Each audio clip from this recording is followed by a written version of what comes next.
Holy moly. Hey guys, I'm Steb. I like to build and paint character model kits. Today I want to talk a little bit about KPS. Most of us know polystyrene being the primary material that makes up our model kits, and ABS, which makes everyone shudder. No, God! No, God, please, no! No! No! Then there's the third type, KPS, Kyoka Polystyrene. Exclusive to Bandai products, it's been around since early 2013, but I feel that its existence has been kind of low-key here on the non-Japanese side of modeling. From what I know, Bandai has never announced anything outside of Japan, and strangely, KPS parts are labeled as PS, which is normal polystyrene. Kinda weird. So why does it matter? Well, Kyoka means reinforced. I don't know the science behind it, but Bandai found a way to make polystyrene even more flexible, resulting in parts snapping and breaking less often. Aw, dang it. Reinforced polystyrene. Sounds good. But I actually think it comes with its fair share of pros and cons. Aside from its increased flexibility and durability, it's also more chemically resilient than ABS, so there won't be any issues painting it. Bandai acknowledges their consumer frustrations with difficulty painting ABS parts, so it's been getting phased out. Some of the older kits that had ABS are now getting reissued with KPS parts instead.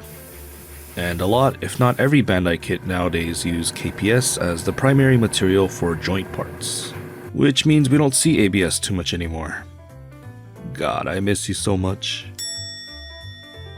As for the pros, that's it from me.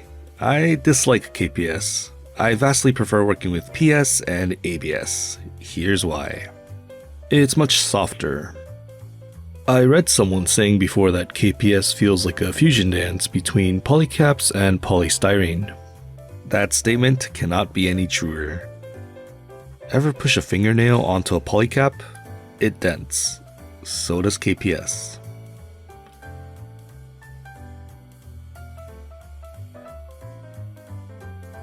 It's annoying to sand. Ever sand a polycap before? If you have, you know it leaves burrs.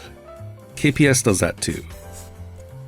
Usually I have to scratch it away with a fingernail, but if it persists, then that's when I use a knife or a sandpaper. It's annoying to scribe. KPS being softer than normal polystyrene makes it a little bit harder to scribe onto. Oh, fantastic start. Oh god. I always recommend lightly scoring the line repeatedly until it's deep enough to commit. And just like what I mentioned with the burring, scribing on KPS seems to raise the surrounding plastic much more than on polystyrene parts. So yeah, more cleaning up. It's annoying to disassemble.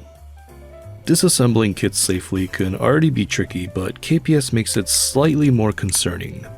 KPS being so soft makes it pretty difficult to not damage it when using a parts separator. To prevent damage, I would sometimes cut pegs and holes to loosen tight fits between KPS parts.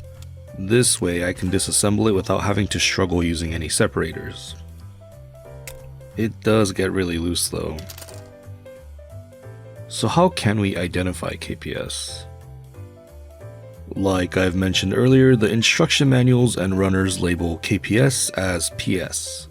So I usually have to find out through two of these factors. 1. The matte appearance and texture. I find that a lot of KPS parts come in this matte-ish texture. That's usually the visual cue I need to know that it's KPS. And the feel, it's kind of hard to describe, but it's silky, I guess?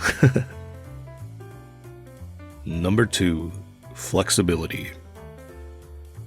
Try bending a runner into a U-shape. If it doesn't snap, there's a good chance it's KPS.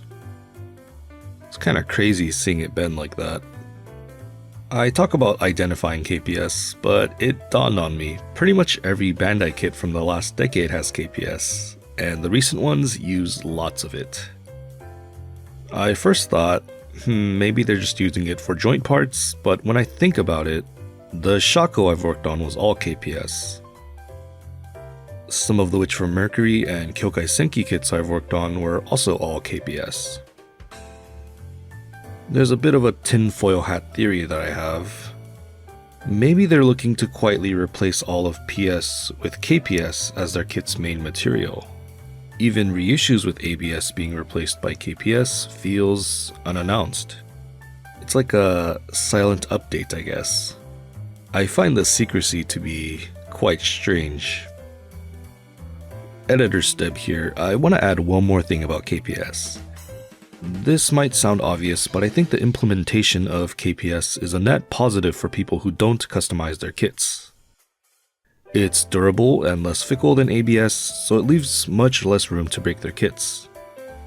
And none of the cons that I mentioned matter to those who just want to snap up their kits and enjoy it as it is. And if the customers are happy with Bandai and keep supporting the growth of the hobby, I'm happy too.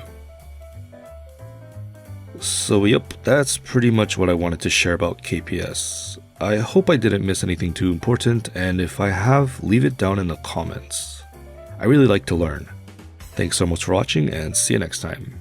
Bye.